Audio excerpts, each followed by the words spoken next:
الحمد لله وحده والصلاة والسلام على من لا نبي بعده أما بعد بسم الله الرحمن الرحيم وعن أنس رضي الله تعالى عنه قال قال رسول الله صلى الله عليه وسلم لا يؤمن أحدكم حتى أكون أحب إليه من والده وولده والناس أجمعين متفق عليه۔ ہمارا آج کا جو درس ہے اس کا موضوع اور اس میں ہم جس بات پر گفتگو کر رہے ہیں وہ یہ ہے کہ رسول اللہ صلی اللہ علیہ وسلم سے محبت کس درجے کی ہونی چاہیے، یعنی ہمیں ہمارے اندر جو رسول اللہ صلی اللہ علیہ وسلم کی محبت ہے اس محبت کی کیفیت کیا ہو۔ آج کا درس کا موضوع یہ ہے۔ تو چنانچہ رسول اللہ صلی اللہ علیہ وسلم نے ارشاد فرمایا لا یؤمن احدکم، تم میں سے کوئی ایک ایمان کامل کو نہیں پہنچ سکتا، حتی اکون احب الیہ من والدہ وولدہ والناس اجمعین، یہاں تک کہ میں اس کو محبوب نہ ہو جاؤں، من والدہ اس کے والد سے، وولدہ اور اس کے بچے سے، والناس اجمعین اور تمام کے تمام جو لوگ ہیں ان سب سے زیادہ میں محبوب نہ ہو جاؤں، تو اس وقت تک یہ شخص یہ جو ہے تو ایمان کے جو اعلیٰ درجہ ہے اس کو حاصل نہیں کر سکتا۔ یہ جو ہے تو ابن بطال رحمۃ اللہ علیہ نے یہ ارشاد فرمایا کہ محبت کی 3 قسمیں ہیں۔ محبت کی 3 قسمیں ہیں۔ ایک محبت کی قسم ہے جو اجلال کی وجہ سے ہو اور عظمت کی وجہ سے، کسی کو بڑا جانتا ہے اور اس کے ساتھ محبت ہے، مثلا والد کے ساتھ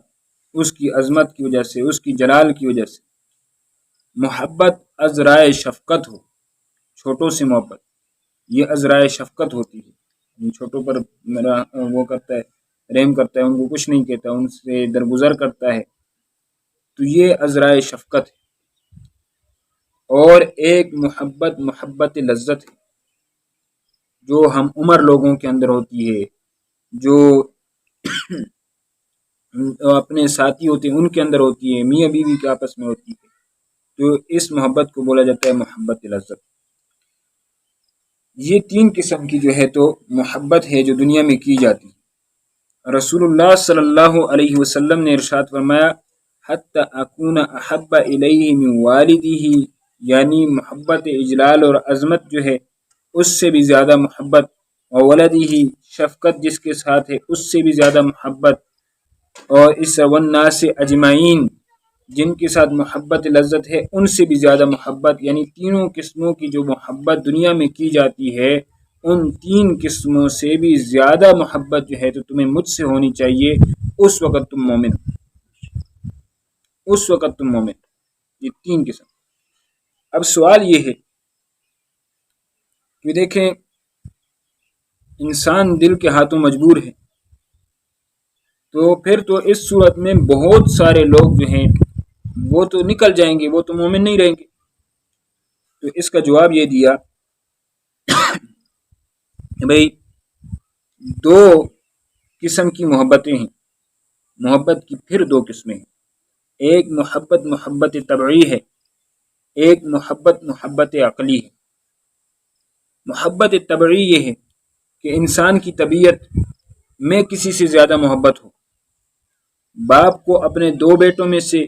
کسی ایک سے زیادہ محبت ہو، شوہر کو اپنی 2 بیویوں میں سے کسی ایک بیوی سے زیادہ محبت ہو، ایسا 2-3 بھائی ہیں تو ایک بھائی کی نسبت دوسرے سے زیادہ محبت ہے، تو یہ ایک محبت طبعی ہے۔ اور محبت طبعی کا انسان مکلف نہیں، لا یکلف اللہ نفسا الا وسعها۔ ہاں محبت عقلی جو ہے اس کا انسان مکلف ہے، اور یہاں جو حدیث کے اندر جو بات کی جا رہی ہے یہ بھی محبت عقلی سے ہے۔ طبیعت جو ہے تو اس کو اچھا نہیں سمجھتی ہے، طبیعت اس سے جو ہے تو گریزاں ہیں، لیکن عقل فیصلہ یہ کرے کہ نہیں بھئی یہ کام کرو اس لیے کہ اس میں تمہارا فائدہ ہے۔ طبیعت تو چاہتی ہے کہ یہ کام نہ ہو، طبیعت کے اندر یہ ہے، لیکن عقل کہتی ہے کہ نہیں بھائی اس میں تمہارا فائدہ ہے۔ اس کی مثال ایسے ہے، ایک آدمی بیمار، اب دوائی، اس کی طبیعت نہیں چاہتی ہے کہ دوائی کھائے، کیونکہ اس کی طبیعت میں جو ہے تو دوائی سے نفرت ہے، وہ دوائی کو پسند نہیں کرتا ہے، دوائی کڑوی ہے، یا ویسے بھی جو ہے طبیعت میں اس کی ہے کہ دوائی کو پسند نہیں کرتا ہے۔ لیکن عقل اس کی یہ کہتی ہے کہ بھائی دوائی کھاؤ، کیونکہ یہ دوائی کھا کر تمہیں صحت ملے گی۔ اس طرح کس آدمی کا جو ہے تو بانسی پوڑا نکل گیا، کوئی دانہ بڑا نکل گیا، اب اس کا علاج یہ ہے کہ اس کو جو ہے تو آپریشن کیا جائے۔ اب اس آدمی کو آپریشن کے آلات سے کوئی محبت نہیں ہے کہ وہاں جا کر آپریشن کے آلات اس کو اچھے لگتے ہیں، لہٰذا وہاں پر جا کر اپنے بدن کی چیر پاڑ کر رہا ہے، بلکہ آپریشن اس لیے کر رہا ہے تاکہ یہ آدمی ٹھیک ہو جائے۔ تو اسی طرح رسول اللہ صلی اللہ علیہ وسلم کے جو احکام ہیں، رسول اللہ صلی اللہ علیہ وسلم کی جو ذات ہے، اس سے ہمیں عقلی محبت ہو کہ اگرچہ ایک حکم میرے طبیعت کے مطابق نہیں ہے، ایک حکم اس کو میں جو ہے تو اچھا نہیں سمجھ رہا ہوں کہ بھئی یہ کس طرح ہے، یہ میرے سے تو یہ نہیں ہوگا، یہ تو بڑا مشکل ہے، لیکن عقل میری یہ کہے کہ نہیں یہ اس کو کرو، کیوں؟ اس لیے کہ نبی پاک صلی اللہ علیہ وسلم جو ہم سب کے خیر خواہ تھے، انہوں نے اس کے کرنے کا حکم دیا۔ عقل یہ کہے، طبیعت نہ چاہے، طبیعت کہے کہ بھئی رات چھوٹی ہے، صبح کو کیا اٹھے گا، چلو 8 بجے کا الارم لگاؤ، طبیعت کا خواہش یہ ہے۔ لیکن اس بات کو مد نظر رکھتے ہوئے کہ رسول اللہ صلی اللہ علیہ وسلم کا حکم ہے، اللہ رب العزت کا حکم ہے، آدمی اپنی خواہش کو قربان کر دے اور رسول اللہ صلی اللہ علیہ وسلم کے حکم، اللہ کے حکم کو مقدم کر دے، تو یہ ہماری عقلی محبت۔ علامہ یوسف بنوری رحمۃ اللہ علیہ فرماتے ہیں کہ یہ محبت ابتداءً تو کیا ہو، عقلی ہو، لیکن اس کی انتہا طبعی پر ہونی چاہیے۔ ابتداءً تو یہ عقلی ہو، لیکن انتہا اس کی جو ہے طبعی پر ہونی چاہیے، اس لیے کہ ابتداءً عقل نے کہا کہ بھی رسول اللہ صلی اللہ علیہ وسلم کی باتیں مانو، اس لیے کہ رسول اللہ صلی اللہ علیہ وسلم وہ کیا ہیں، ہمارے خیر خواہ ہیں۔ رسول اللہ صلی اللہ علیہ وسلم نے جو باتیں بتائی ہیں ہماری بلائی کے لیے بتائی ہیں۔ ابتداءً تو انسان کی یہ ہے، لیکن پھر بعد میں وہ سارے کام انسان کی طبیعت بن جائیں، وہ سارے کے سارے کام بعد میں انسان کی طبیعت بن جائیں اور یہ محبت طبیعت میں بدل جائے۔ صحابہ کرام رضوان اللہ اجمعین نے اس کا جو ہے نمونہ ہمیں دکھایا ہے۔ جس وقت نبی پاک صلی اللہ علیہ وسلم اس دنیا سے رحلت فرما گئے تو حضرت عمر رضی اللہ تعالیٰ عنہ نے تلوار سونپی اور ابتداءً انکار کر دیا کہ بھئی کوئی جو ہے تو یہ نہ کہے کہ نبی علیہ الصلوۃ والسلام فوت ہو گئے ورنہ اس کی گردن اڑا دوں گا۔ حضرت عثمان رضی اللہ تعالیٰ عنہ وہ کسی کی بات نہیں سنتے تھے، ان پر ایسے سکتہ طاری ہو گیا کہ کوئی بات کرتا تو ان کی جو ہے تو بات اس کو سنتے نہیں تھے۔ اس طرح اب زید بن عبد ربیہ صاحب آذان، انہوں نے آذان کو خواب میں دیکھا تھا، پھر رسول اللہ صلی اللہ علیہ وسلم کو بتایا، پھر رسول اللہ صلی اللہ علیہ وسلم نے اس کو جب سنا تو کہا کہ یہ آپ کا خواب حق ہے اور اس آذان کے کلمات جو حضرت بلال رضی اللہ تعالیٰ عنہ کو سکھا دیجئے۔ ان کے بیٹے نے ان کو خبر دی اور اس وقت وہ کھیت میں تھے، اس وقت وہ جو ہے تو کھیت میں تھے، تو پھر انہوں نے وہاں پر اپنی آنکھوں پر ہاتھ رکھ لیا اور یہ کہا کہ یا اللہ یہ جو آنکھوں کی نعمت آپ نے مجھے دی تھی، یہ آنکھوں کی نعمت، اس سے میں رسول اللہ صلی اللہ علیہ وسلم کا دنیا میں دیدار کرتا، اب رسول اللہ صلی اللہ علیہ وسلم نہیں رہے، لہذا مجھ سے اس نعمت کو لے لی۔ چنانچہ جو ہی دعا مکمل کی وہ ان کی آنکھوں کی بصارت چلی۔ کچھ صحابہ ایسے تھے جو شام کی جانب چلے گئے کہ جب اب محبوب نہیں ہے، اب محبوب جب مدینے میں نہیں ہے تو اب ہمارا دل بھی اس مدینے میں نہیں لگتا، ہمیں محبوب یہاں پر تھے تو ہمارا دل بھی یہاں پر تھا، اب ہم سے یہاں پر رہا نہیں جاتا ہے محبوب کے بغیر، چلے گئے، وہاں سے چلے گئے۔ لہذا دیکھیں اس طرح احد میں جب یہ خبر افواہ پھیلائی گئی مدینہ میں کہ رسول اللہ صلی اللہ علیہ وسلم شہید ہو گئے، تو عورتیں بھی جو ہے تو وہ احد کی طرف جو ہے دوڑ پڑی۔ حضرت کلثوم بنت رافع رضی اللہ تعالی عنہا وہ جو ہے تو ادھر دوڑی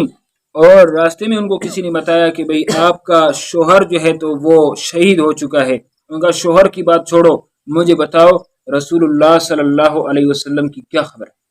مجھے یہ بتاؤ۔ پھر وہاں سے چلی، آگے کسی نے کہا کہ آپ کا والد جو ہے تو وہ شہید ہو چکا ہے، کہا مجھے والد کی خبر کو چھوڑو، مجھے یہ بتاؤ رسول اللہ صلی اللہ علیہ وسلم کی کیا کیفیت۔ جب تک رسول اللہ صلی اللہ علیہ وسلم کو دیکھا نہیں تھا اس وقت تک ان کو چین نہیں ہے۔ تو یہ ابتداءً تو عقلی ہو، لیکن اس کی انتہا جو ہے تو وہ طبعی پر ہو۔ انسان اتنی محنت کرے، اتنی محنت کرے، اتنی محنت کرے کہ انسان کی طبیعت کے اندر یہ جو ہے تو رس بچ جائے اور بالکل یہ جو ہے طبیعت کا حصہ بن جائے۔ تو اللہ رب العزت سے دعا ہے، اللہ رب العزت جو یہاں پر حدیث کے اندر جو مانگی گئی ہے، جو محبت جو یہاں پر مطلوب ہے، اس کو بھی ہمیں حاصل کرنے کی توفیق عنایت فرمائے اور اس کو اتنا آگے لے کر جانے کی ہمیں توفیق عنایت فرمائے کہ یہ طبعی بن جائے، یہ ہماری طبعی بن جائے۔ پھر اس وقت دوسری بات یہاں پر یہ ہے، یہاں پر یہ فرمایا کہ حتی اکون احب الیہ من والدہ وولدہ والناس اجمعین، یعنی اگر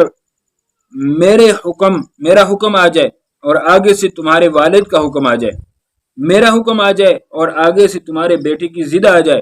میرا حکم آ جائے اور آگے سے تیرے دوستوں کی چاہت آ جائے، تو اپنے دوستوں کی چاہت، اپنے بیٹے کی ضد، اپنے باپ کے حکم ان کو سائڈ پہ کر دینا، میرے حکم کو ترجیح دینا، میرے حکم کو ترجیح دینا۔ تو لہٰذا انسان کو چاہیے کہ سب کچھ چھوڑ دے اور اللہ اور اللہ کے رسول کے جو احکامات ہیں ان کو اپنائے اور ان کو جو ہے تو اپنے سینے سے لگائے۔ باقی چیزیں دنیاوی معاملات کے اندر انسان جو ہے تو چلو جو شریعت جن کو جائز سمجھتی ہے سب کے ساتھ اس نے سلوک رکھے، لیکن شرعی معاملہ آ جائے وہاں پر شریعت ہمارا اولین مقصود ہو، وہاں پر شریعت کے اوپر ہم جو ہے تو عمل کرنے والے ہوں۔ اللہ رب العزت ہمیں عمل کرنے کی توفیق عنایت فرمائے۔